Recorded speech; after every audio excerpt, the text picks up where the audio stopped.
Hello, everyone. Welcome to the Archaic Knowledge podcast.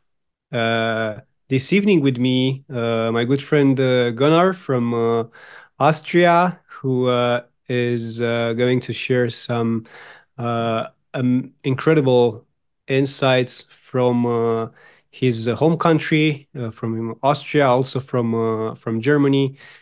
He's gonna present us megalithic sites that many of you have no idea exist, and uh, I'm sure the conversation is going to be really exciting. So let's get down to it. Gunnar, how are you, my friend? Yeah, hello everybody. I'm feeling very fine. I'm also excited to have this chance again to talk about my research. This time it's going to be about so-called Sea of Stones, where I actually started doing my stuff now it's now 12 years ago. It's been a while that I've been talking about this topic. Nowadays I'm working on a little bit different topic, but it's great. So, yeah, we can just go ahead. If you like, I prepared some pictures. I can explain a little bit about what Tagu experience is, and then we just take a little hike through this area. I sent this also to you, Ras, my written work of this area, and you can link this download link below the video later because I had made a written work. It doesn't show it here. See, Zach, isn't this nice? I vanish, it doesn't want to show it. Yeah, you're So, using the invisibility cloak, but yeah, I'm this gonna. is funny enough. So, okay, you will find the link of this work below the video, and it's almost the same follow-up like in my pictures I'm gonna show now. This is actually the path, the way I'm usually hiking up to this area. You can see also on the screen in the background, this is what we call the Sea of Stones here, situated on Mount Blöckenstein. Uh, it's actually the borderline between Austria, the Czech Republic, and Bavaria, Germany to the north. So it's where three countries meet. Yeah, very, very, very nice place. And we had a nice little conversation yesterday where we also were talking about this, that there is no way to have a talk like this without me showing any pictures, because if you can't explain this, how this looks like, and you can see this on the pictures later. Also, like what's behind me here, these stone fields is what to me looks like a completely collapsed megalithic building. But we will come to this part again. So I would just step into sharing my screen. This is our first project, Tagu-Experience research team.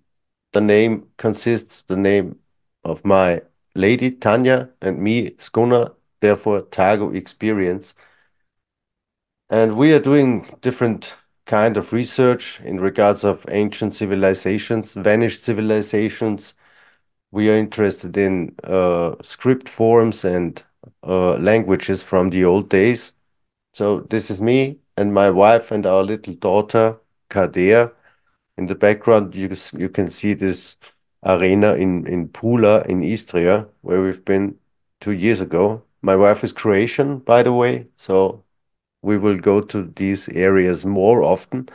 Also very, very nice to spread our research all across Europe whenever we can.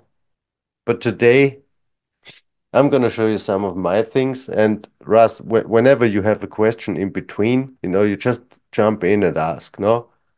Sure thing, Gunnar. So, I just want to ask, since I know you've been at it, you've been researching megalithic sites for m more than a decade now.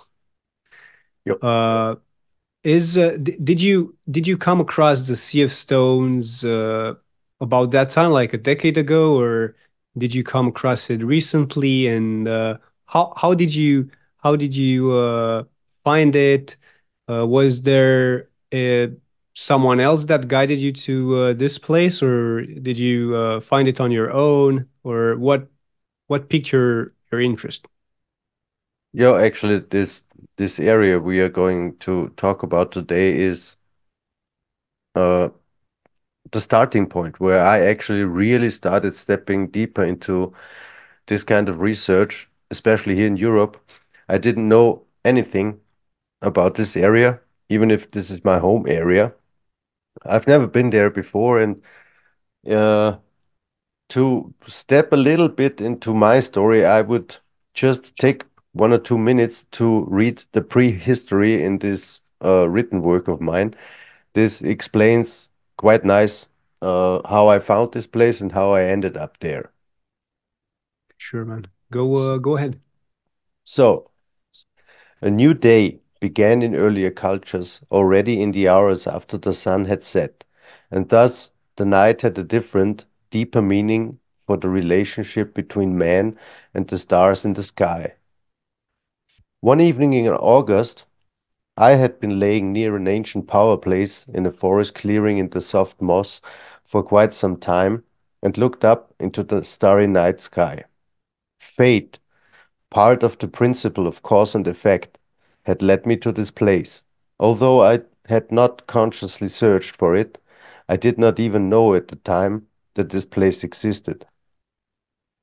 At that time, I was on the move, or should I say on the run, from the real world, and had already roamed the forests of Upper Austria for several weeks. My dog Baloo and I were alone up there in the Bohemian forest most of the time, where I had pitched my tent a few days earlier next to a somewhat curious-looking rock formation off the hiking trail. Only from time to time we met other hikers, and most of the day we were somewhere in the rough terrain around the so-called Devil's Bowl on our journey of discovery. I had many beautiful, exciting, and sometimes strange experiences during these days, and one of these events was the beginning of a journey into the past, into times long before ours. Baloo, my companion and soul guardian, had already dozed off that evening. He was dead tired from our day trip to the Sea of Stones on the slopes of the Bavarian Mount Blöckenstein, and so I could devote myself completely relaxed to the wonderful starry sky. Today, I don't remember exactly how long I was laying there and looking up at the sky when suddenly a special star caught my attention.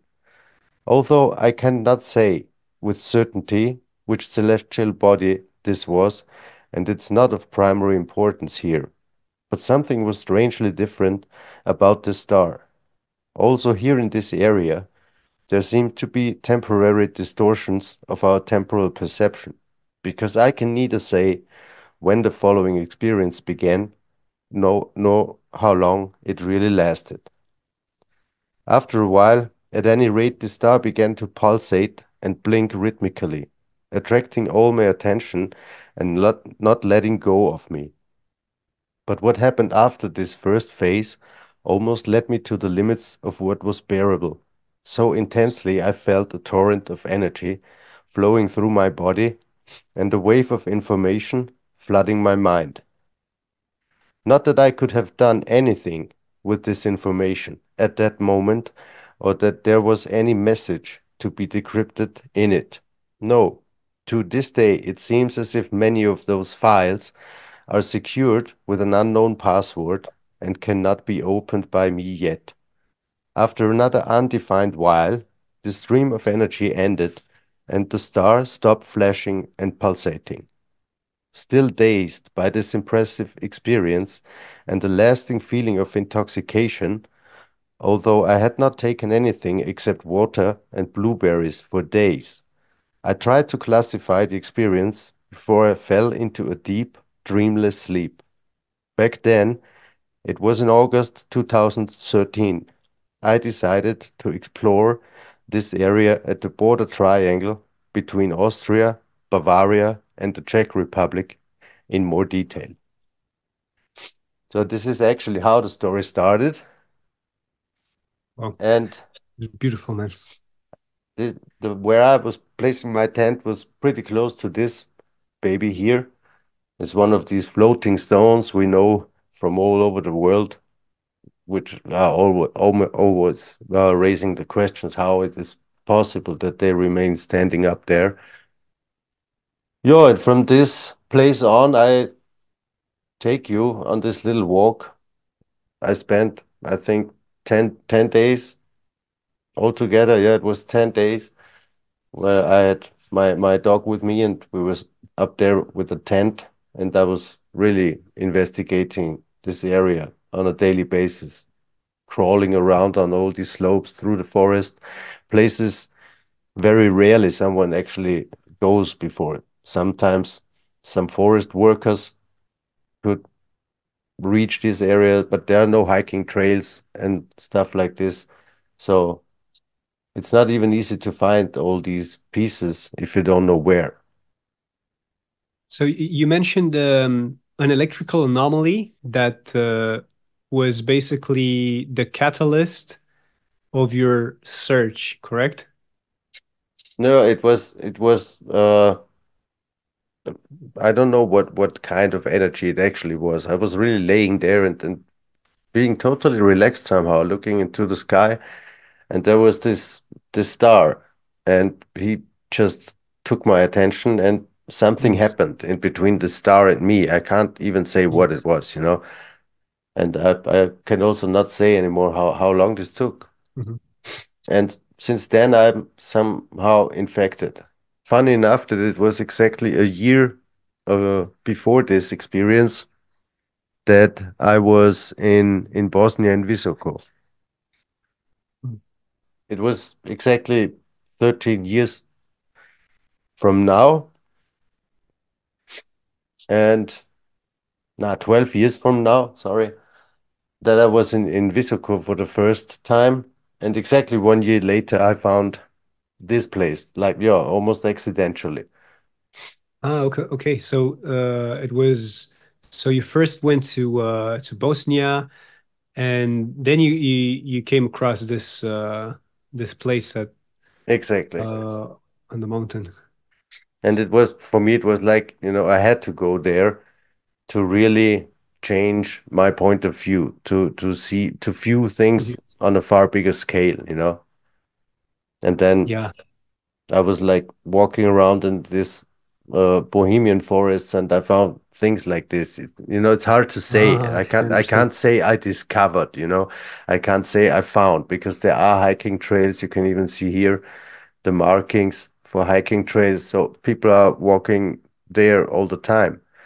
But it's in our time now, since the last, let's say, 15, 20 years, it's getting more and more that we realize that this could well be that these are ancient structures. Yeah, I understand perfectly. So this is what kind of uh, uh, the Bosnian Valley of the Pyramids. It was the catalyst that sent you exploring, and I very much resonate with this because it happened for me as well.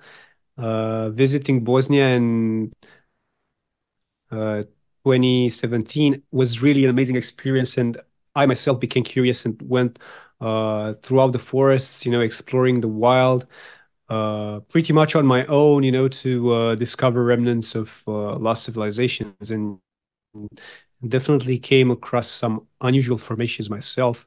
So I very much resonate with your journey, uh, and I'm really curious to see what you discovered there. Yeah, like I said, when I use this term discover, it's yeah, things like this, for example, this is to me, this is part of a sculpture. It's like a head of a snake. You can see here where it broke off from its other part, but I could never find the part where it broke off actually. It just really has the head like a viper, and here you have an eye Mm. socket, and I think it was like glued to a wall because on the backside you have no such things. Backside is quite flat. These are things where I could say, yo, I discovered something because most people they just walk by and think that this is stone like all the others around. And Yeah, it's not even easy to take pictures. This here would be this eye socket in the middle. Hmm. And Yeah, yeah, I've seen that. Anyway, the weathering is really, I mean, it's making it pretty indistinguishable. Of course, when you're on that particular site, seeing that rock, firsthand, will offer you a different perspective, and like the pictures don't do justice to what we really see in reality. yeah, this Although with is the recent advancement of technology, the images are getting clearer and clearer, and yeah, yes, we're getting closer sometimes to what we see with our own eyes. sometimes you can help yourself when you're making a short video, because you can move around, you can see things a little bit better.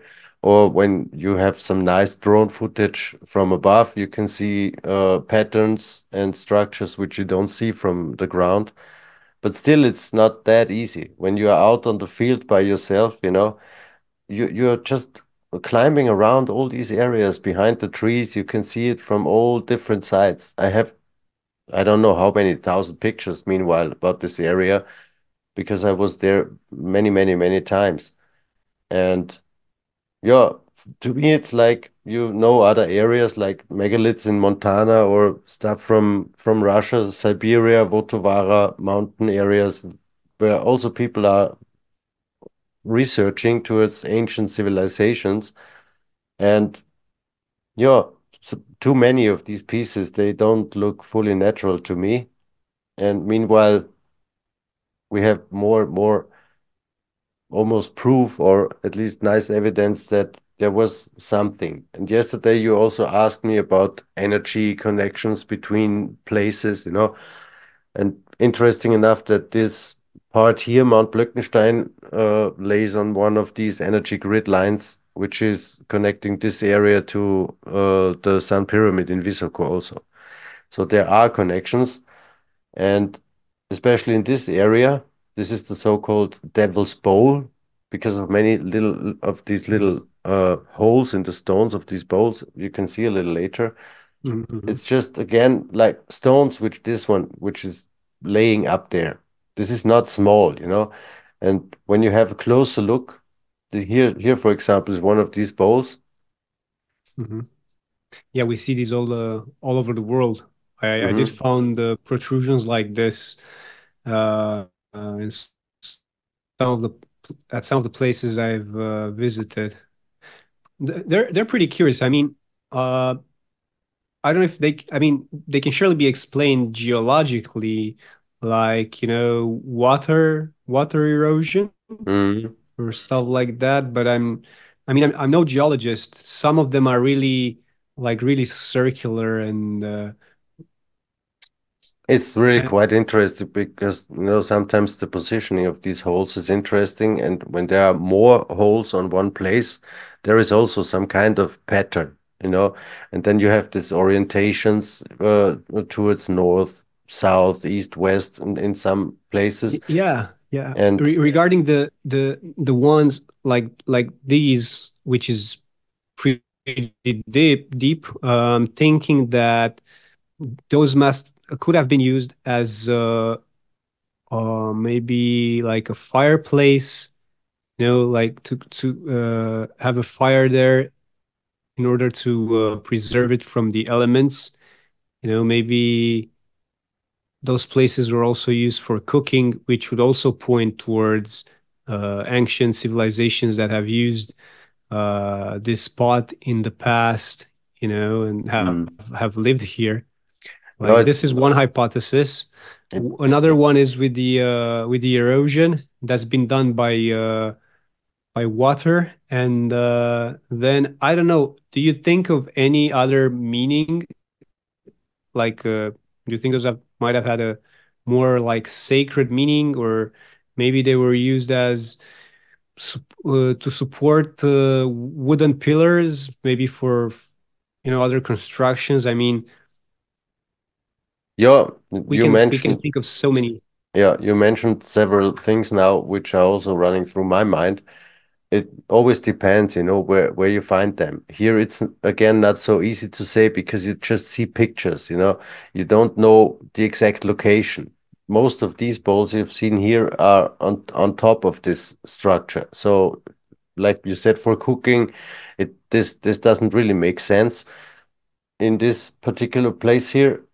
Also, for support of wooden pillars, I have other places in our forest where it is surely the case.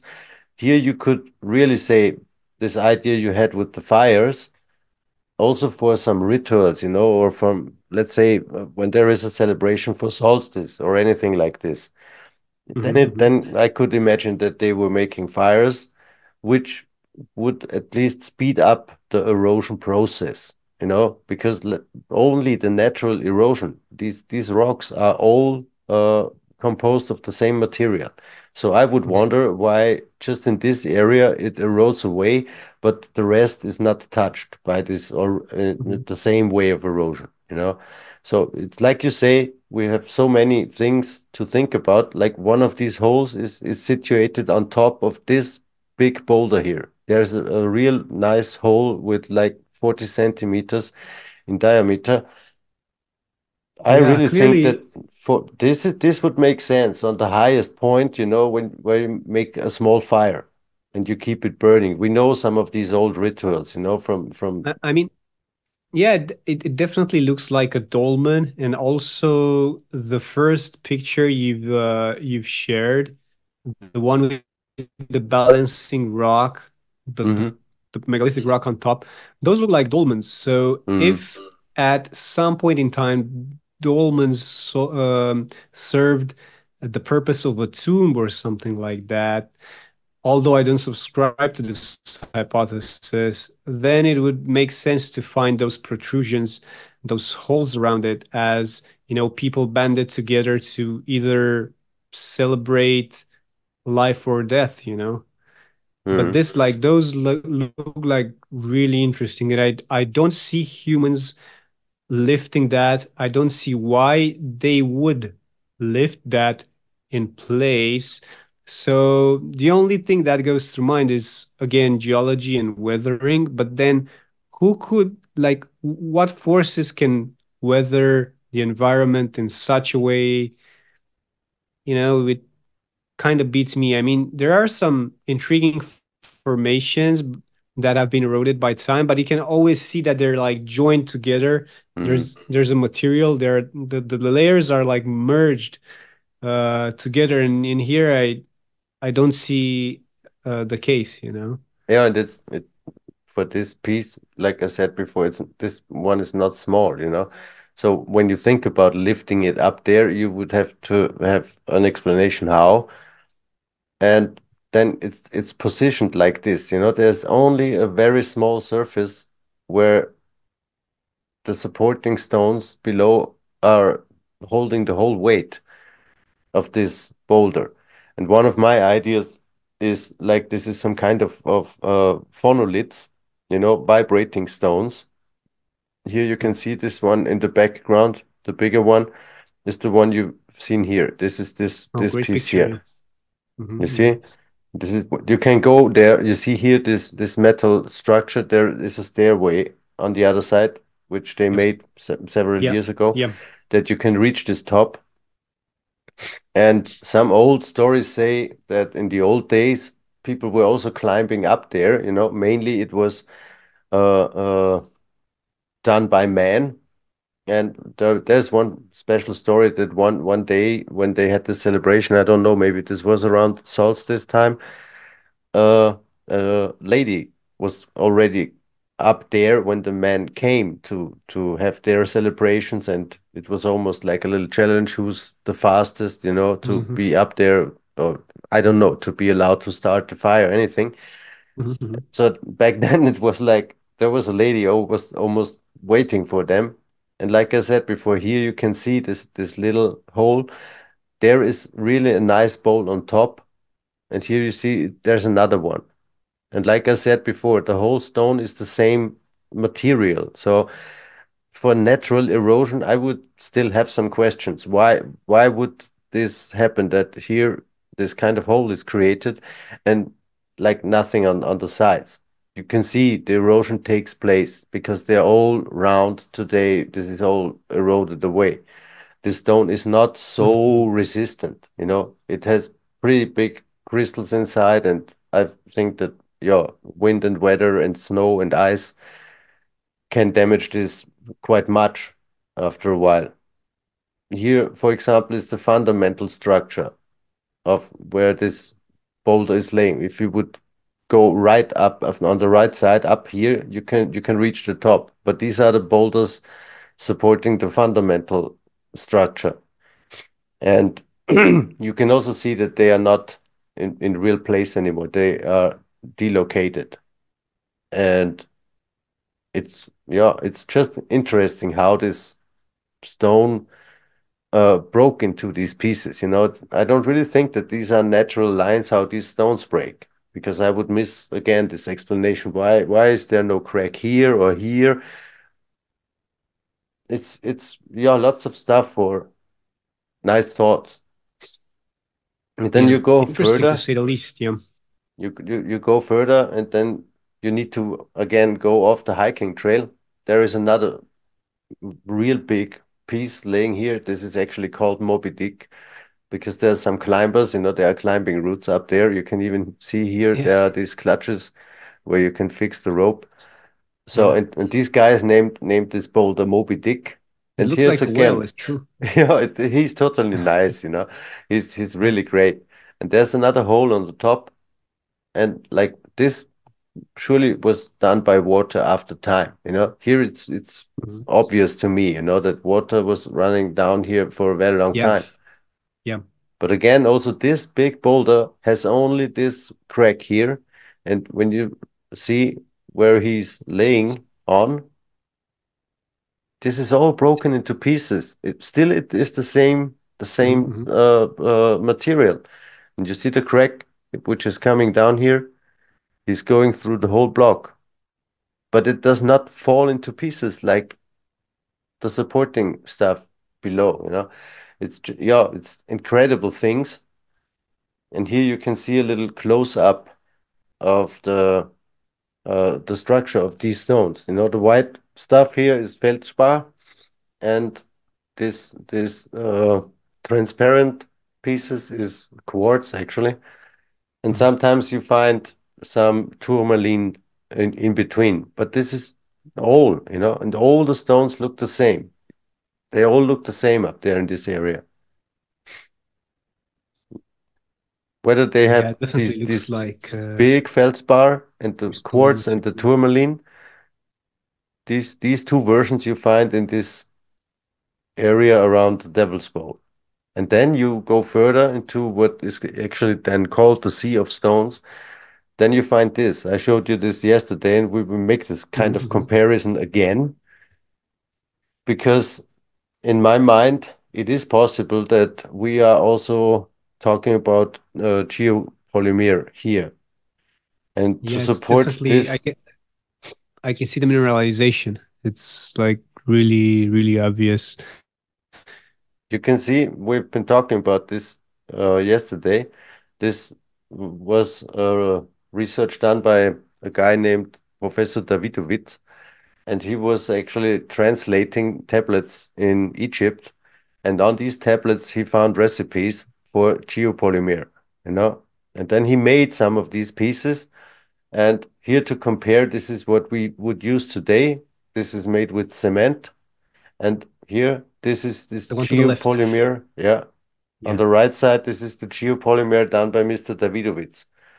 And I would need So to get better pictures, but if you take a look, it's it looks quite similar, you know, to this kind of mix. so, so Mr. Davidovich also this so he outlined the difference between regular cement's composition and the this ancient geopolymer. Like, do we know Exactly. the difference in composition? Yeah, the main difference is that today we are using cement, you know, and this was almost never the case in ancient times. They were using quite different material, like volcanic ashes, and granite dust and stuff like this. The uh, sorry, the ashes of rice straw when you burn it is also Mhm. working as a binding material for these geopolymers. And yeah, this guy could just prove that it's possible to make things which seem to be stone, And here in Yeah, my so area, it's almost a whole piece of crystal, You see it quite nice yeah, here. yeah, definitely. I can see the quartz and what looks like calcium and a lot of minerals inside.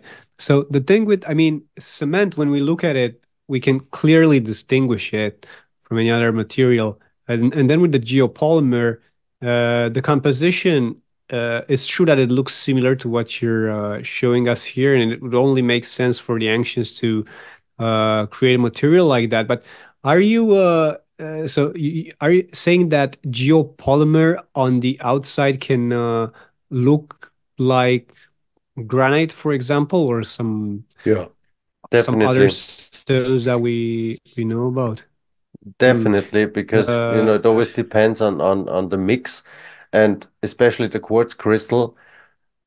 He continues growing when there would be holes, in this material, like we know from cement. I will just try to step back here again. You see, there are these these little holes where there was air inside, the, after in the the geopolymer, production. you mean, right? Not now on the left side in this Ah, okay. cement piece, Okay, I can and see the. we also know this from mortar, for example, from the medieval times, that these little pieces in between where there was no material actually, this can be refilled with the crystal itself after time. It's a kind of recrystallization, like this Okay. crystal grows and fills these gaps, Mm. and Hmm. therefore it could look like this, very dense. So here we're Okay. not actually talking about granite anymore, in my opinion. This is closer to diorite, so even harder than most of the granite we have. It's Mm. very, very hard material, and just take a look at this. All Mm. these things, all these blocks here, thousands and thousands of Well, them are this material. well, curious that the forest is also, it looks dead for some reason. Do you find an explanation for Yeah, that? this for sure. I have these explanations. What happened here is, on one side, the bark beetle, he was killing all these trees, Okay. and I think it was 1985. There was a huge storm taking away all these trees on this whole area of Mount Blöckenstein. This Mhm. is good for us somehow, because when the forest is gone, it's far easier for us to see some of the structures. And this picture here is also like almost 10 years ago. Today it looks different again because there is this regrowth of forest. How you can imagine all these little trees Yeah. out there, they are now taller again. So within a few years, this area is covered with forest again, and you don't see Mhm. what you can clearly see here. Well, yeah, it's like really, I mean, we can see all the rocks crumbled down, like blown to pieces. They're Mm, just, lying out there. There is no solid formation standing stacked or something like that. And nothing. I don't see erosion causing all this. No, this is Or almost, I can just step back to the picture it's from just been afar. destroyed. It's been. It looks like collapsed, not to me, at least, it's not even bombed into pieces because these pieces are not scattered on these places. Here you don't find this type of stone. Hmm. You can clearly see this actually on the color because there is this lesion growing on it. You see? Yeah, yeah, the leaking. I think this also contributed to the death Yeah. of So the those trees. Yeah, could be for pretty me it's nasty for the also trees. another. For us, it's Yeah, good. and for me it's another hint towards that there might be openings and tunnels and caves. Are there any legends legends or historical accounts or any historical events associated with the Sea of Stones? No, not as far as I know. I really tried to find things like this. We only have uh no, I can't really say anything about this further back in time, not even about the Celtic times or stuff like this. There's no Mhm, delivered history. Uh, it's just one of the most known geomancers here in Austria, Mr. Günther Cantilli. He also did his research out there, and he was searching for energy lines, and things like this. And he, in his opinion, it was also like a cultural center in Celtic times, but we don't have any stories. There's no stories about these things here in mhm, this mhm. area. So, and especially not further back into something which we would say like megalithic times or thousands and thousands of years ago, because this is still pretty clear to me that if this was a structure like we know from other places on the planet, uh, it's been destroyed a long time ago. So what's the altitude of this mountain, of this site? When you are here on top, we are talking about 1,375 meters. Okay, that's not too high. It's not too high, but it's the highest peak here in this area of the Bohemian Forest in southern Yeah, Bavaria. so I mean, I'm guessing like ancient civilization would have settled at this altitude because there would have been plenty of food and shelter, and the weather wouldn't have been so harsh. The weather gets harsh after 1,800 meters Mm, onwards. So this was like a pretty good spot, in my opinion, to live as an ancient people, as an ancient mountain people. You'd find here a lot of food, like wild berries and all that the nature can offer. mm. Also, a lot of hunt. So Yeah, there are it definitely makes sense for somebody to many live out there. points supporting this idea, because one point would be that you have a really nice view from up there. You can see Okay. very, very, very far. And in the valley below, it's very fertile land, So you can also go down. You are then on an altitude of, let's say, I don't know, 800, 900 Mhm. meters, where you can grow your support food, and you can even have cattle and stuff. And what I just wanted to point out before is that here in these stone fields, you see, there is no vegetation. In the Beside stone this, where fields, these, yeah. yeah, in Uh-huh. the fields themselves here in these block heaps, there is actually no vegetation, but on the sides, and we don't know how Yep. many layers of blocks are laying there, and there is no fertile Mm. soil, so and close beside where first you find other stones, and here you have normal terrain, there's something growing, there are Mhm. these trees and also the berries and everything, but here on the fields you find nothing, you know here, for example, this is my wife Tanya, that you have at least a little comparison to the size of some of these blocks you find there. Mhm. Mhm. And then Yeah. So you can have a little view here down to the valley. It was not all covered in forests back then, you can really have nice agriculture there. yeah. So I've seen similar sites, but they were all at a really high altitude and were on one side or the other of mountain peaks. So there it would only make sense for the rock to crumble from the mountain peaks. But here is not the case. So to me, this region looks really interesting, and there are some hints of ancient people living there, habitation. But then this raises the question: who and why would someone or thing wipe out this site in case it was comprised of actual megalithic buildings and structures?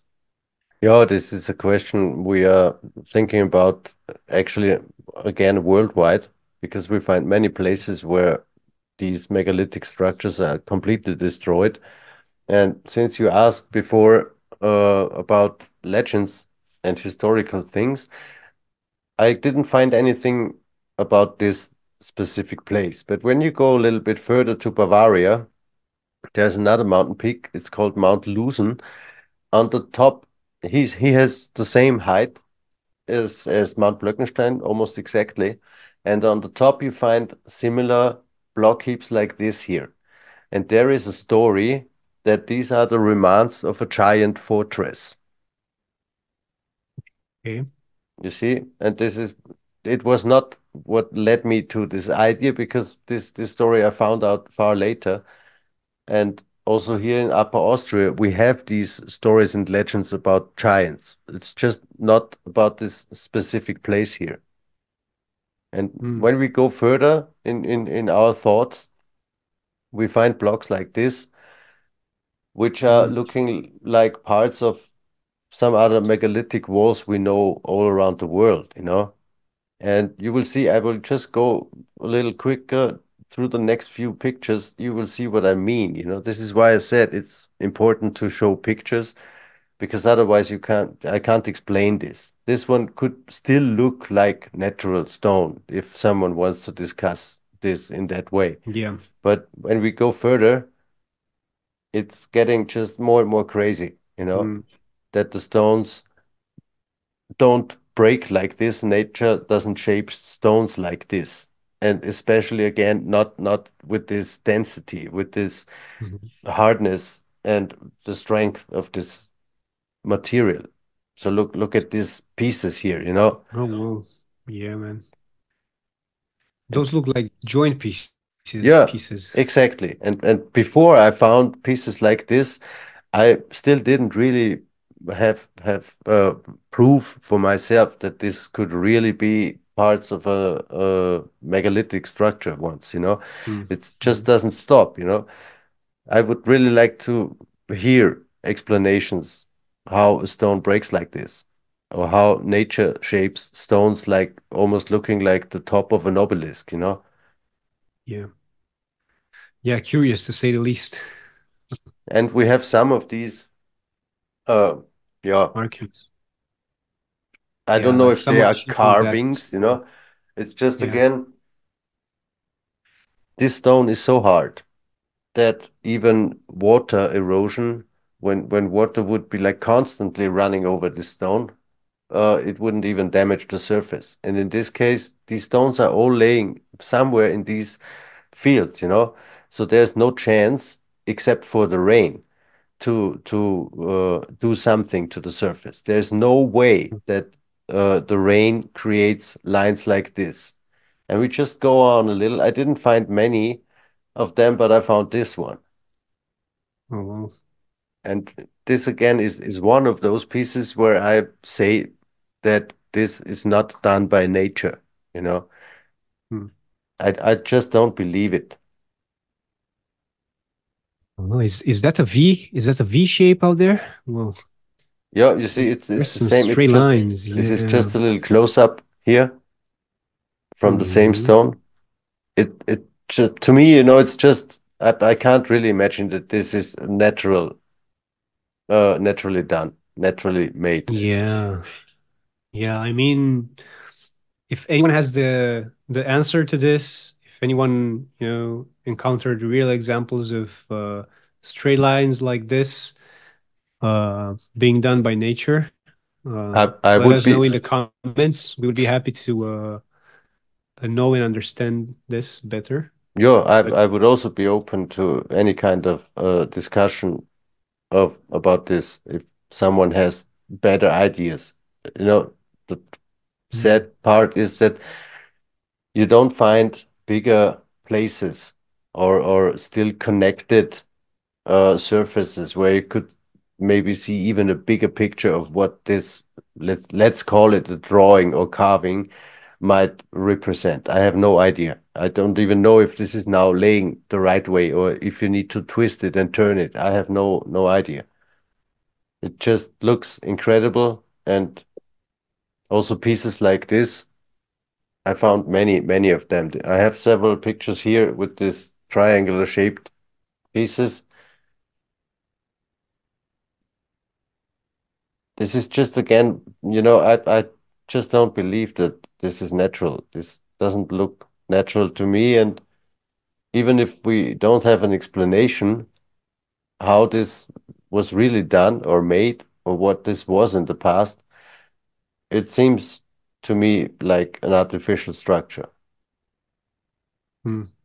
Yeah, it's curious indeed, and I asked you about your opinion on who or why destroyed those supposed megalithic ruins, because as we know, uh, especially in Europe, there has been extensive demolition going on during the industrial age, during the world wars.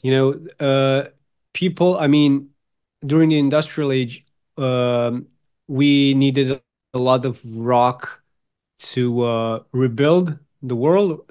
And I know, like, I shared one post about dolmens in the Netherlands uh, that have been demolished uh, en masse. Like, there were like hundreds of such sites, and only a few tens remain to this day. So they were like demolished, where they were like carried out individually, each stone, and used in constructions. But here, I mean, I don't see anyone going through the struggle of displacing those stones and carrying them somewhere, miles away to build something.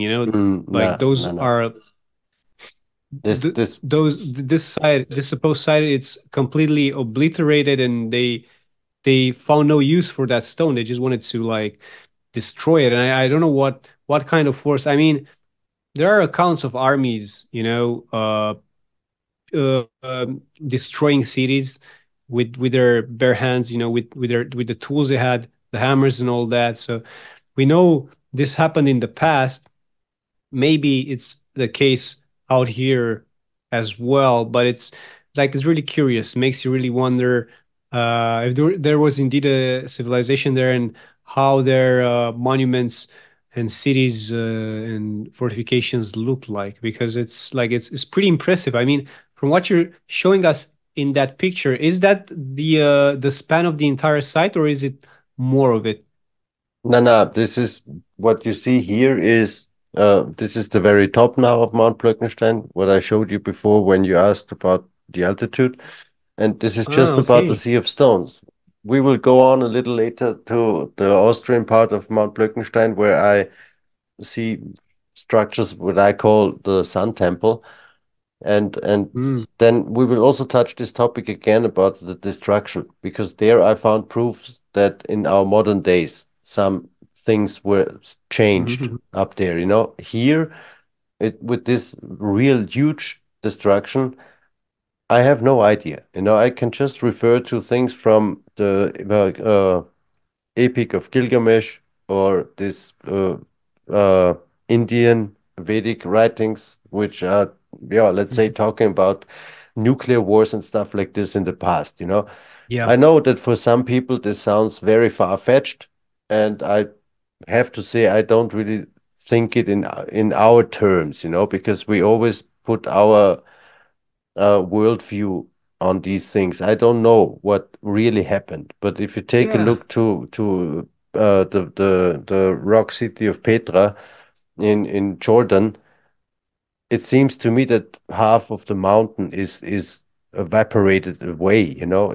There are signs of high energy weapons or something like this, if you ask me. But we have no proof. We just have some of these old stories. I don't know who destroyed these things, who had. an Yeah. interest. What kind of civilizations? We know from all these legends, the war between Lemuria and Atlantis, and but then again, you step into a field where some people just say, Atlantis never existed, or Atlantis was an island, or this or that. We still don't know enough about these things for real. I just see what is laying here in Oh parts, well. and Yeah. I'm We're looking at this with an open mind. I'm having So my there's, I doubts. mean, we can. I'm just having my doubts that this is all just Oh my a God, man. natural rock formation. Look at these blocks, they are not small. Yes. Yeah. Definitely, the images are not doing this site justice. I'm Now, sure it looks completely different when you're on the spot yeah. at this site. Yeah, it looks really fascinating. And indeed, I mean, I found similar structures, some of them out of place. So I visited at some point uh, a formation, a mountainous range here in Romania called the Căpățânii Mountains, and I found that the mountains are pretty bleak. So it's just vegetation on top of them, Hmm. just like in the UK, most of the UK. But on top, on the peaks, and there were I visited like 4 peaks. They all had stones obliterated, just like this side here. Of course, not on not of this scale, but they were like really out of place. I mean, who would carry rocks on top of mountains and No, you you don't do know this. This would there just, were there. I mean, to me, this if would, they would fall from a cliff, from a yeah, if there's a mountain nearby, I can consider that. But just being isolated, the stones being isolated on those mountain peaks, like really raises an eyebrow. And then whoever obliterated them, we know that a lot of history has been erased for various reasons. I mean, some parties just wanted to use the stone to rebuild the world, and some parties just wanted to erase the evidence of other civilizations in order to like rewrite the history however they want. We know that history is written by those who pretty much won. yeah, So this it's is pretty true. much survival of the fittest. Yeah.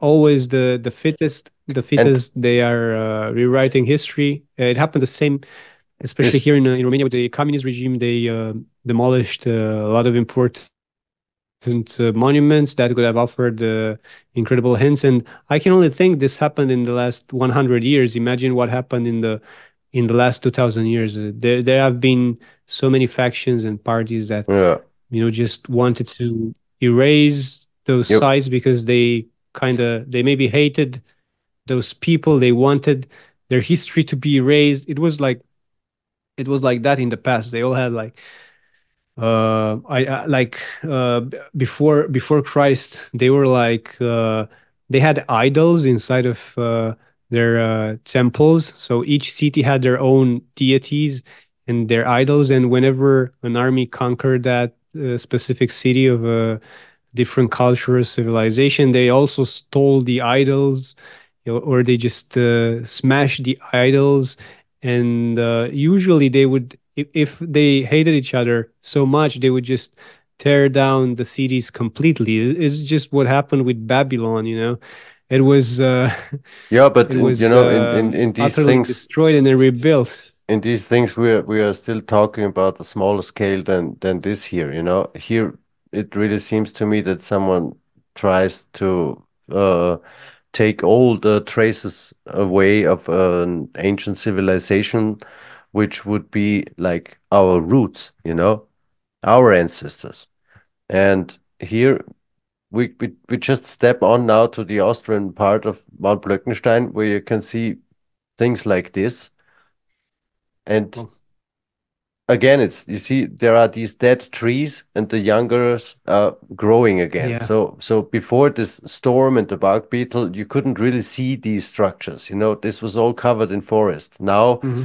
all the moss goes off. This is why these stones partially are so bright white, because this little soil and moss what is growing on them is getting washed away now, since it's not hidden in the forest anymore.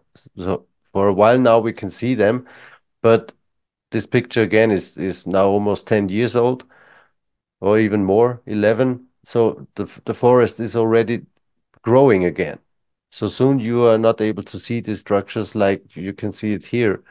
And in this area, I found lots of places with drill holes, but from modern times, where someone still had an interest to destroy these structures here, you know. It doesn't Mm. make any other sense to me because you can't find anything valuable up there. You don't even go up there to take these stones into pieces and transport them down into the valley to build something. This is not the case. And when we go closer to some of these structures here, again, you see some of these stones positioned in a very strange way, like the bigger ones we've seen before, like just supported on little parts of the support stones below and like floating. And yeah, some pieces really look like remaining parts of walls, you know, because this surface here would be totally Mm. straight. Now it's crumbled, you know. These things are still moving, I would say, every winter because we have harsh winters up there. The last few years it was not that much anymore, but in the past it was really, really heavy winters, lots of snow and stuff.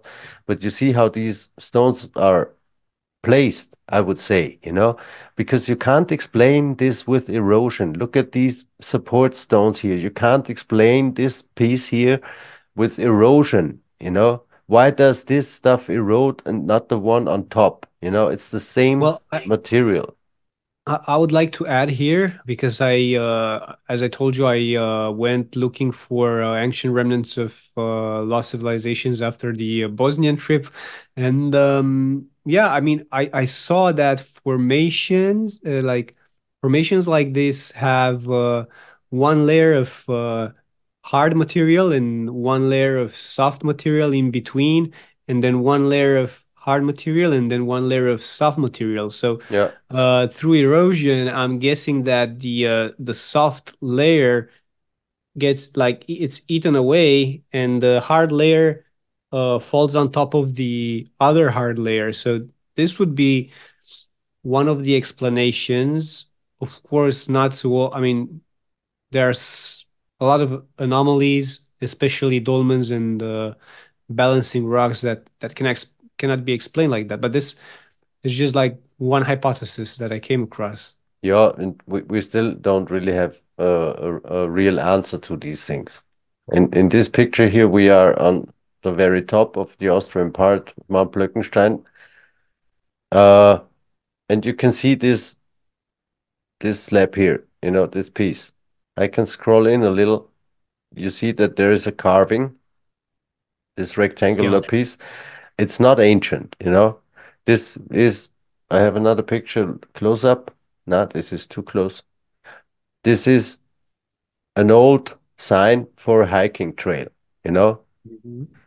I can show you this picture here that you can see what is there. There is a number one and a number four.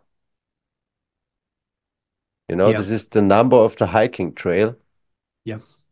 Just, you know, this piece is laying upside down. You see? Hmm. So So basically, the who the sea turned of it stones. over? Who turned it over? You know, Ah, this is yeah. the question. It doesn't, it was not standing, you know, because it would still make no Uh, sense if this slab would be standing. It's turned upside down. So who did it? And for what reason? And in this area, I found several of these drill holes, especially also on top. This structure looked quite different.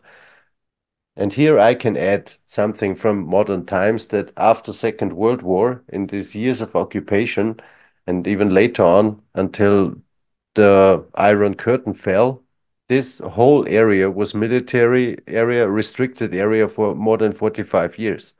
And still they were doing stuff like this up there, you know, because this piece does not turn over by mm. itself, you know. It Yeah, was I mean, also, what it's up with the military? occupying all those ancient sites. I mean, there are extensive examples of this happening, and one of the most renowned cases is that of the Egyptian site at Zawiyet El Arian. If you've Mm-hmm. heard about that, Yeah, we were talking um, about it.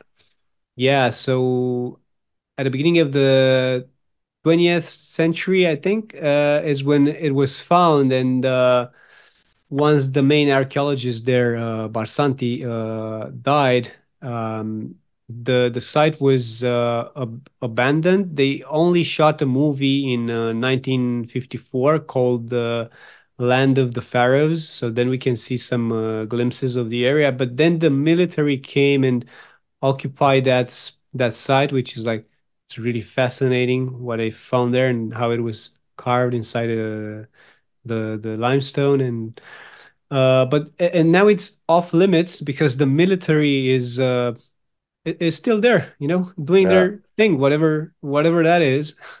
No, And it in it this happens with a lot area of sites. It's in this area here, today it's forbidden to fly over this area with drones, for example, still, you know.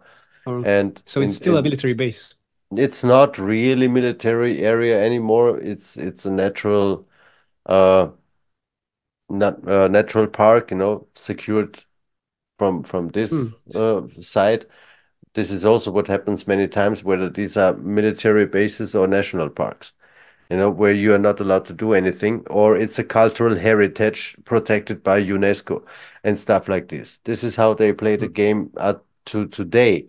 But I found out that here in Central Europe, the destruction of these ancient places started in the Napoleon Wars, you know, and they were also doing things here already, you know. Hmm. This is interesting enough. And you were also asking yesterday because of you were asking about connections to other places. Unfortunately, you can't see this here on the cross on the other side. It is written in Czech, Hore Star. Here, not here, but on the other side. And this means the same like Visoko in Bosnian. It means high above, you know. Hmm. And this place is connected to Visoko and to another area in Germany via one of these strong energetical ley lines. So the story Okay, that's continues, and all these places are very significant, you know. Especially here, we have a quartz line running below ground, far below Mount Blöckenstein, which is coming from Bavaria and heading further into Austria. And this is a quartz line, which on some places is 100 meters wide, pure quartz. And whoever knows anything about the energetical purposes of quartz and the power he has, this piece is called the Dragon Ridge, you know, and the dragon energies are earth energies. For people who know about these things, it's quite clear what we are talking about here. It's a very, very highly energetical place. And hmm. you just find again another stone, like take this one here, you know. This is from one side and this is from the other side, and he's only supported here, you know. He's not touching the ground on this side. To me, it's just again, you know, you can't explain this to me with normal erosion. These things look like placed, and I don't know for what purpose or who did it. You know, I don't have any answers to this. I have no idea. I just found pieces like this here, which again looks like a remaining part of what was a wall once. And I also think that some of these structures, also on other sites worldwide, were not inhabited. I think that some of these structures were made for another energetical purpose, you know, to support the energetical grid of the planet. Because you don't find Hmm. rooms here, you know, there's nothing where you can enter any of these structures. I found some things which look like caves or openings for a tunnel into the rock, into the Mount Blöckenstein, but they are all closed, and you can even find proof there that this was artificially closed and not even so long ago. So there is also an insight. Uh, there are possibilities to get inside Mount Blöckenstein, but all of these entrances are closed up. You have no chance whatsoever. And there are many, many stories all around the world in regards of these underground tunnel systems. And yeah, we have many of them. This is just another topic we can talk about another time. All these underground facilities in my home area. And I expect this to be the same here in Mount Blöckenstein. And what we're looking at here is parts of what I call the Sun Temple. No, this was one too much because this is just on the other side when we go to further to Bavaria. So here still, this is the Austrian side of Mount Blöckenstein. To point out that if you remember the first few pictures I showed you, this stone was a little bit grayish and it had quite big crystals and stuff. Hmm. Here you have seen on the way up the stones in the stone fields, which is very dense material, very small crystalline structure.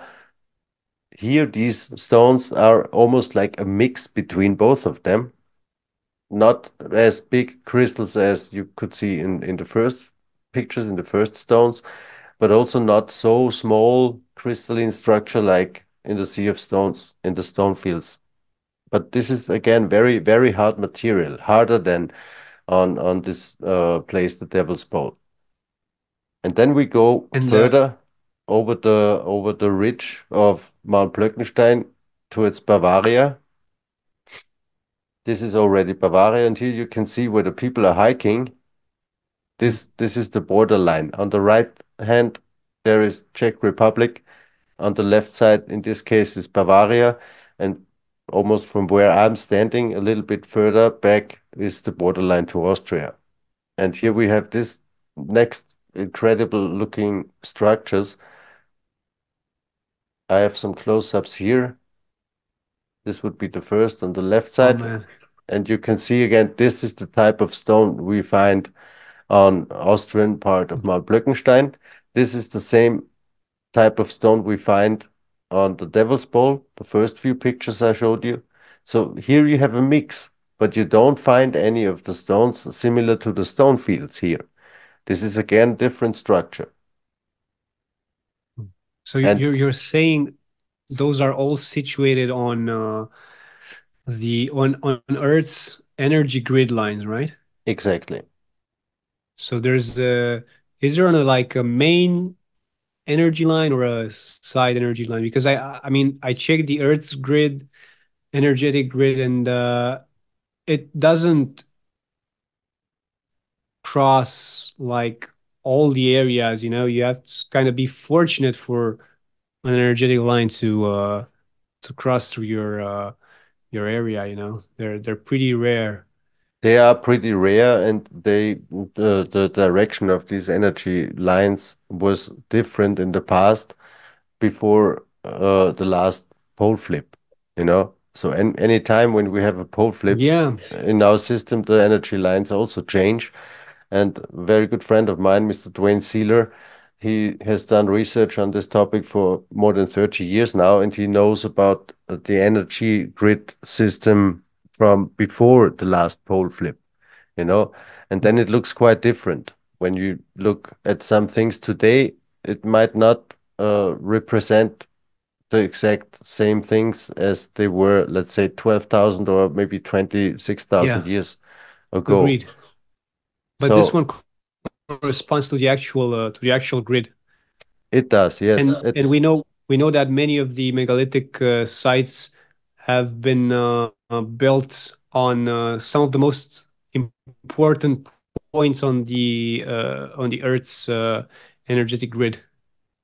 This is true. And I'm quite sure that this whole area here, we were covering a nice area now. The whole hike we made, just like following the pictures, is about 7 kilometers now. To start from where we started with this first boulder, if you want to go up to here, it's almost 7 kilometers. So it's a huge area. But if I compare it to some areas in Russia, it's still small.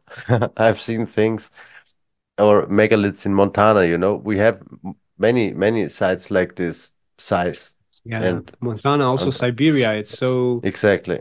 such an uncharted territory, and I've seen a lot of ruins there that resemble what you've just shared, and they do look like a lost civilization that Mm, inhabited the area in the past, like before, as you said, before the pole shifts. Because the geography of the planet changes. Like some of the areas that are now tropical and are hosting life would, mm, freeze and be unhospitable, and then others would just become appropriate for life. yeah. And I like So pictures yeah, it's like when you see pictures a big like cycle. this, you see, this is it can't be done by erosion. It's also not done by a glacier and stuff like this. They have many interesting stories. I just don't buy them. This is all destroyed, in my opinion. And today you can reach many of these uh parts up to the top, and you can have a nice view from up there. And what Mm. sometimes looks like an entrance or a cave or anything, it just looks like, there is nothing. If you go there, you can see, oh, this goes 1 meter, 1.5 meters inside, and then there's just another stone. So Mm. if there would be any chance to enter the inside, I would have been there long, and I would show you this. It's just again when I find pieces like this, like just it fell. This to Yeah, me, really, really this amazing stuff. So we do have some hints. We have the grid line, we have the we have, protrusions, the yeah. circular protrusions, And we have we also the have this we have the historical hints, from the modern times that these places were of huge interest for also armies of the Germans during the Second World War and afterwards, and even before that these places were visited from uh, highly ranked officers, and rituals were done there. About these things, I know stories about this area. And there is like things like this, with this rectangular hole. There was another cross standing once. The cross today is laying somewhere down here below the rock formation. It just broke and fell. And we have these bowls, protrusions again, and we have very interesting looking things where I have again no idea what this is. It just looks nice, and this is why I took this picture also for this little presentation. So many strange rock formations, and also this one here. Uh, you can see that here is a flattened surface on this rock. And if we go closer, I can even step one oh further. wow. You see what is Oh carved man. here? But again, I have to say Wow, this this is is not impressive. it's not ancient. This was done around 1925. Here was some kind of memory plate for a freedom fighter from the Germans. Now I don't Ah, remember okay. his So Schlageta was his name. I the don't have the circle and picture the now. straight line. I don't have the picture now, but there was an old postcard I found where there is still this picture. If here you would Yeah. have one of these iron crosses. They use the symbolism, but my intention is never to fool anyone. So I could just, you see what I found, blah blah. It's just not Yeah. ancient. I really try to do proper research, and I'm not here to fool anyone. I just show what I find, and Yeah. structures like But this, it's still totally incredible for me that this piece here remains and everything around it is totally crumbled. You see this totally strange structure, and yeah, there's a lots of erosion and weathering, but we have imagination, and if you think this all in straight lines, before all this erosion happened, it looked quite different. yeah, talking about erosion, thinking of this plate that we have that was done less than 100 years ago and looking like Yeah, this, like it's really weathered. I'm thinking like if there have been thousands, maybe tens of thousands of years that have passed, this uh, is one you of the can imagine parts. the level of erosion, making everything undistinguishable, Yeah, from what it once was. So yeah. now we're looking at them as natural formations. Yeah, there are definitely some interesting hints there that this And area here was inhabited and that those might have been artificial in nature. in It's this really area really we are, fascinating stuff you're you showing us know, here. in this area we're also talking about a quality of stone which is not so hard. This again is with pretty big crystalline structure. You can even see this here, that every winter breaks off few millimeters of this, every time when it's Mhm. frozen. You can go and scratch this, some of these little pieces you can scratch off with your fingers. Not that easy, but erosion does a lot of damage to these things. It's just on this picture you see concrete support for. There was a kind of a kind of light tower in the during Second World War, so that the airplanes don't hit the the peak of the mountain. This is just Mhm. another thing I've seen up there, and this is not ancient. And then you try to find out what it was, and they even supported this rock, with this Mhm. little, Mhm. that they were afraid that this might fall when So they that was made place. artificially. This was surely artificially done in, I don't know, somewhere around 1930, 1940, I don't know exactly, but to support this light tower which was standing here on this structure. I mean, it blends in perfectly. Yeah. But again, it's, I'm not trying. I can take this picture alone and tell you, oh, you see, this is proof for nothing, actually. It's just, it was, it's not as old as this here, you see? But I mean, we can see there a clear distinction between the cement that was poured and Yeah. what is standing above. So, do you think those? I mean, you think there's a chance those stones were like cast, like is like made by casted geopolymer? You think there's It's, a it, I think it's chance for that? possible. Because Yeah. I really think it's that would possible have also because taken of the. tremendous amount of work and effort. Yeah, it's huge, but we know that there are so many places like this, and even bigger ones where we have no real clue how this would be possible to, even when this is an artificial mix, it's lots of material. But I can imagine that this is also the case here, especially because the material itself, is always the same. The crystalline structure looks the same. You have no intrusions from other things. It's all a very, very smooth and similar material.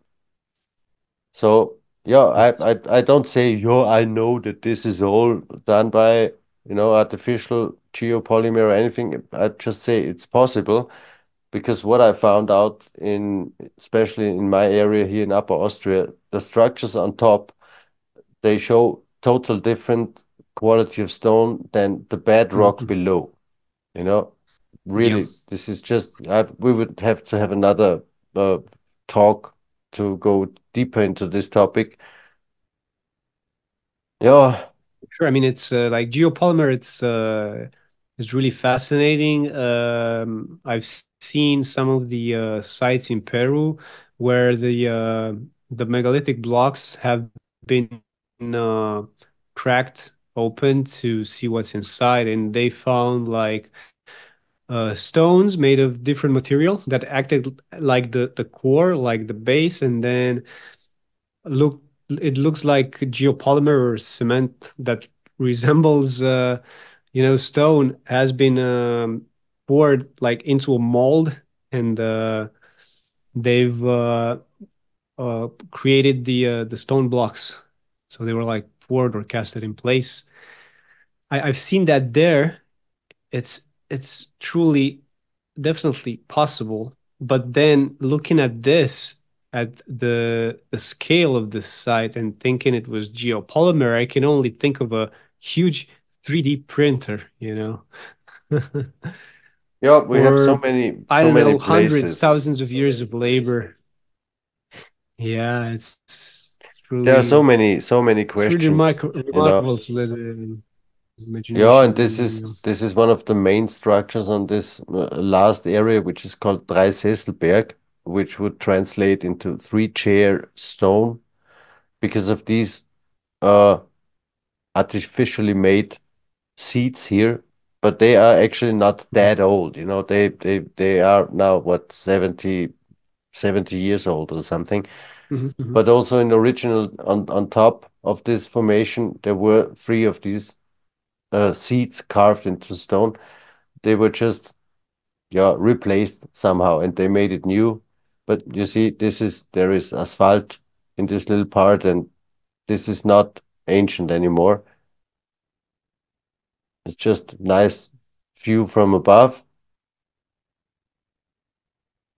And then this is when you go around, you climb down again from this upper part and you go around the structure. You have things like this. And Wow, it's these are totally man. amazing Yeah, this is walls, you really know. fascinating. I shared this a couple of years ago, and a lot of people were fascinated by those pictures. It's Yeah, I absolutely remember. amazing stuff It's because been you cannot like you cannot. It's like one huge block. Like there are like individual blocks. I can't see the layer of soft material in between these. mm, So it's really this fascinating to see this as a especially one when standing you see block. you go here further down where you have these cracks, let's say cracks. Mm, Later, okay, the erosion does this, but this normal erosion to me does not explain why it's running through the whole block in this direction and also into the other direction. You know, if I would take these blocks away from each other, you would have another flat surface here. It is mhm. really a block. So for me, this is not like so easy to be explained by normal geology. See here, the crack runs down here, but here, this piece has nothing. There is no crack. And sometimes Yeah. on many sites on this planet, you know, we can see that there are some cracks or sliding lines, you know, to prevent these structures from falling into pieces in case of an earthquake, you know, that Yeah, like they can, mitigation. Yeah. yeah, that they can That's what take the soft layer is for you. exactly. And still they didn't need to make it also up here. It's enough to have it here in this lower part because this part is not like this. Yeah, and you can just go on, you know. You can say, yo, this is just a natural rock formation. But I told you already, for me, this looks like an eroded sphinx, like we know some other Mm. on this planet. And we've been talking about this yesterday. Another interesting Yeah, they're fact is that this sphinx is looking towards the west, you know. And if I compare this with the sphinx in Giza, which is looking towards the east, she's looking towards the sunrise, you know. mm, And then again, we would have to speculate and talk about what was going on here in the past. If there was maybe the sunrise sometimes in the west, so many things we don't know about yet, you know, yeah, because if it's from remote we times, have but and then we know that the Sphinx is a common symbol uh, pertaining to ancient civilizations across the world. It's not the one-time thing. That's an Egyptian thing. It's sphinxes are also found in Italy, are also found in India, are also found in China, are also found yeah. in Syria, and so many other places across the globe. So it's not a one-time thing. It's a worldwide ancient symbol. So I don't Mm. see why. They haven't been using this in remote times. And from where I'm standing, I mean, this picture does look like does resemble a sphinx. That's for sure. I mean, I can clearly see the body. I can clearly see the chest and the head. You know, it's absolutely beautiful. Yeah, these are one of the things why I really stepped deeper into investigating this area, and we Mhm. still go on, you know. We can have another conversation Wow. really for where I'm gonna talk about the underground facilities, the underground systems here in Austria. It's just another Mhm. mind-blowing story. And what is another point in my research, you know, it's not really known worldwide what is going on here in Austria and in also Czech Republic and Bavaria and further up into Germany, all Central Europe, you know, is full of stuff. We have found so many things. I have many, many, many nice friends now who are also doing research, and we are meanwhile, we have one congress each year here in this area, which is organized by myself, Mhm. and this is also getting more and more, and we connect more and more people. More and more people are waking up to this, that there is for sure enough proof that there was an ancient vanished civilization, maybe even more than one civilizations on our soil, which history does not cover at all. Yeah, for sure. I can bet. Uh, I don't know. Maybe my life savings. I can bet that during our lifetime, we're going to, overturn this paradigm and discover a newer one closer to the actual truth. So I'm sure we're come across a like evidence that will connect all the dots. I mean, evidence already exists.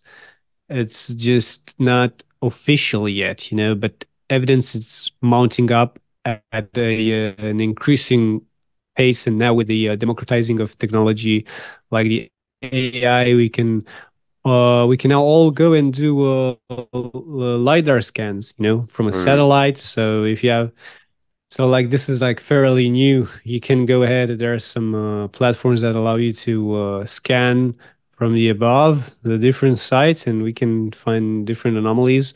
And I'm going to share a link to those platforms and some examples uh, that of researchers doing this thing and coming across amazing discoveries. There are examples now in the Amazon, which we knew from Graham Hancock that a lot of ancient civilization, I mean, a lot of ancient structures existed there that spanned like the surface of London or New York and hosted like he estimated like 10 million people, which is more than the population of some of the most crowded Western cities, and that was like unofficial a few years ago, but now it's coming into the mainstream, and they only scanned like 1 or 2 thirds of the Amazon. They mm. haven't gone into the Amazon basin, so like evidence, it's mounting up at a tremendous speed, and I think archaeology will be decentralized, democratized, and we will get to the bottom of this because there are so many of us, searching for answers. And right now, I think we're in a sweet spot to flip the actual paradigm. Where we have Yeah, the momentum, and I'm sure something amazing will come out of this. this is So I'm really excited. And if this. you if someone wants to bet, it can be a lifelong bet. But I'm willing to bet on this. Yeah, I'm quite sure that this is what's going on right now, and this is also a reason for us here, me and my friends, that we are creating platforms where researchers meet. You have similar ideas, you know, and intentions to do so, that we really create platforms where you can find all other research which is connected to what I do. You know, I have friends from Russia, I have friends from America, from all over around the world who are doing the same thing, who are showing similar pictures, you know, similar stone structures, similar connections to the energetical grid lines and whatever. We find so many things, and we just need to connect. And then it's gonna be like you say, these old history books, they will be replaced, from what we find, what we document. Okay, some things might be speculation, some things might be not fully right yet. We all have the strength and the power to say, I was wrong when I said this and that years ago. This Of is course. what makes the difference between us and this official history and Exactly. archaeology and geology. Like, They don't look at these things anymore, you know? And yeah. and they're triggered whenever someone comes with a different view other than their own. They're triggered by this, and Mm, they dismiss it right off the bat. But the difference is that we are really receptive to critical thinking, and if anyone has a different opinion, we're going to consider that, and if it makes sense, we're just going to incorporate it into our own belief system. So this is the difference. mm, We're not getting hurt. We're not getting butthurt by this. We are learning whenever someone comes with a different opinion that's better than what we're thinking. We're analyzing that and bettering our knowledge and our understanding. And at the end of the day, our point is not to create a psyop to say that everything was like 3D printed, that there were like megalithic civilizations and structures all over the place. Although this might have been the case, but we're looking, we're like investigating with an open mind, and everybody, be it a believer or a skeptic, is welcome to express their opinions and help us uh, learn more and better our collective understanding. mm. Yeah, and it's real, like I said before, these people will gather and show their findings, show their evidence. We have lots of very, very interesting researchers in my research company, and today we are also using more modern technical stuff, to detect or measure Yeah, electromagnetic fields, anomalies. There will be nice presentations this year on our congress here in Mühlviertel with people who are doing this kind of measurements. And yeah, it's not so mystical anymore. We know so many things about the properties of quartz and how these energies are connected, and that you can influence some of these electromagnetic fields, anomalies, or call them portals or whatever you like. You can influence this. You can influence this by sound. You can influence this by thought, by meditation, with your intuition. And you can do so many things. We just never learned. And I'm sure that the old civilizations, they knew far more about these things, the energy around us, and how we are actually connected to nature. And this goes on and on. We didn't even touch the spiritual level of this whole topic yet, because this, yeah, yeah, 100%. it's not enough time in one very nice conversation, but it's just not enough time. There's Yeah, lots of yeah, work to exactly. do.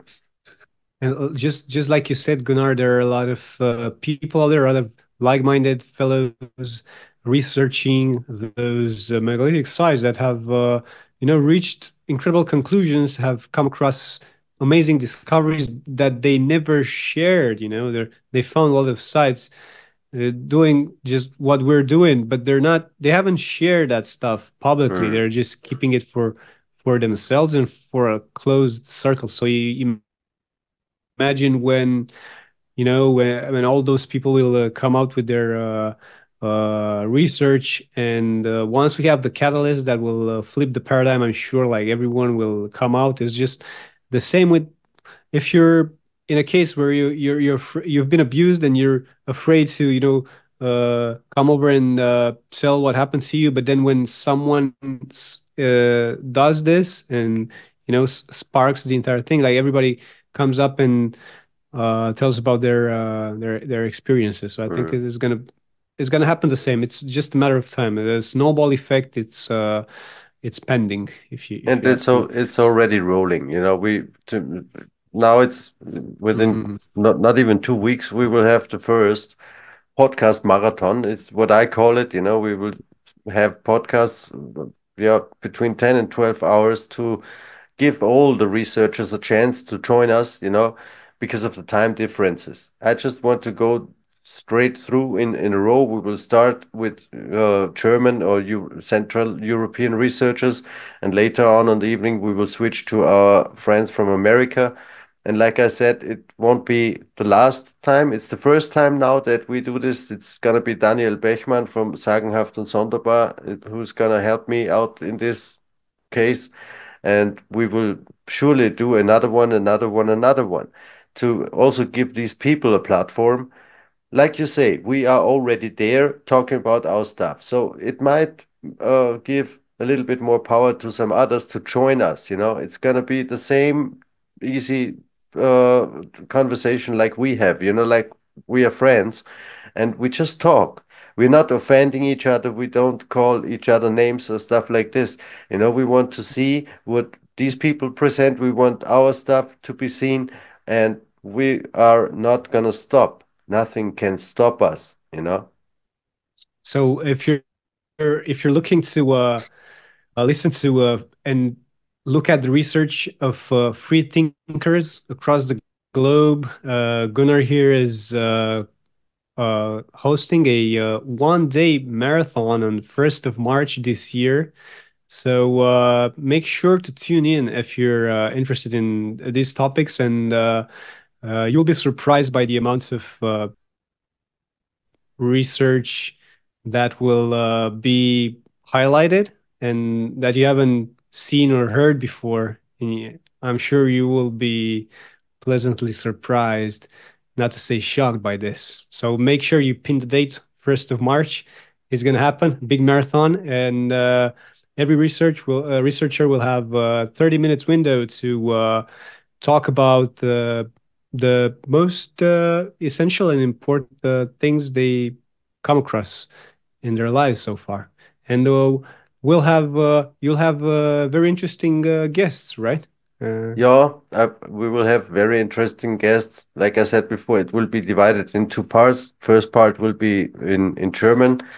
We don't have a direct chance to translate all the things also into English, but this is why we are going to make more podcasts and even more of these long time podcasts.